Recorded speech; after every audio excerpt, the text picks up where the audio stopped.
இங்க ஒரு வேலைக்காரமா வீடு கிளீன் பண்ணிட்டு இருக்கும்போது ஃபேன் ஆஃப் பண்ணிடுறாங்க. தூங்கிட்டு இருந்த பையன் எந்திரிச்சு நான் தூங்கிட்டு இருக்கிறது உங்களுக்கு தெரியலையா, எதுக்காக ஃபேன் ஆஃப் பண்ணீங்கன்னு சொல்லி திட்டி வெளியே அமிச்சிடறான். நெக்ஸ்ட் டே அந்த அம்மா வீடு தொடச்சிட்டு இருக்காங்க. அப்ப இவன் ஷூ போட்டு நடந்து வரான். இதை பாத்துட்டு இருக்காங்க அம்மா, வீடு தொடக்கிறது உனக்கு தெரியலையா, எதுக்காக அப்படியே மிதிச்சிட்டு வரேன்னு கேக்குறாங்க. வீடு தொடக்கிறது அவங்க வேலை தானே செய்யணும்னு சொல்லிட்டு கிளம்பிடுறாங்க. நெக்ஸ்ட் டே அந்த பையன் சோஃபால உட்காந்து நியூஸ் பேப்பர் படிச்சிட்டு இருக்கான். அப்ப அவங்க அம்மா சொல்றாங்க, நியூஸ் பேப்பர் படிச்சதெல்லாம் போதும், தீபாவளிக்கு வீடு கிளீன் பண்ற வேலை நிறைய இருக்கு, போய் ஒரு ரூம் கிளீன் பண்ணுன்னு சொல்றாங்க. ஏன் இன்னைக்கு வேலைக்கார அம்மா வரலையான்னு கேக்குறான். எல்லாருக்கும் தான் தீபாவளி, அதனால அவங்க வரலன்னு சொல்றாங்க. இவனும் எந்திரிச்சு போய் அவன் ரூம் கிளீன் பண்ணிட்டு இருக்கான். மேல ஏறி ஃபேன் தொடச்சிட்டு இருக்கும்போது அவங்க அம்மா வந்து ஃபேன் சரியாவே தொடக்கலன்னு சொல்றாங்க. இதுவே அந்த வேலைக்கார பொண்ணா இருந்தா ரொம்ப கிளீனா பண்ணிப்பா அப்படின்னு சொல்றாங்க. அவனும் கீழே இறங்கி அமைதியா உட்காந்துக்கிறான். நீங்க அவங்கள கூப்பிட்டே செஞ்சுக்கோங்கன்னு சொல்லிட்டு அவங்க அம்மாவும் அந்த வேலைக்கார அம்மாவை கூப்பிடுறாங்க. அவங்க வீட்டுல தான் இருந்திருப்பாங்க போல. வந்து ஃபேன் எல்லாம் கிளீனா தொடச்சிட்டு அவன் ரூம்ல இருக்கிற குப்பை எல்லாம் தூக்கிட்டு வெளியே போயிடுறாங்க.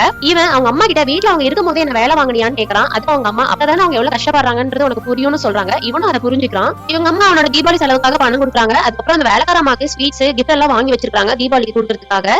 இவன் அவங்க அம்மா கிட்ட அம்மா நீங்க தராதீங்க, நானே இந்த கிஃப்ட் அந்த அக்காக்கு கொடுத்துறேன்னு சொல்லிட்டு கொடுக்குறான். அப்ப இவன் வாங்கிட்டு இவன் கிட்ட இருக்கிற பணத்தையும் அது கூடயே சேர்த்து வச்சு அந்த அக்கா கிட்ட போயிட்டு அக்கா ஹாப்பி தீபாவளின்னு சொல்லி கொடுக்குறான். அந்த கிஃப்ட்டை வாங்கிட்டு அந்த அக்காவும் ரொம்ப சந்தோஷமா தேங்க்யூ தம்பின்னு சொல்லிட்டு கிளம்பிடுறாங்க.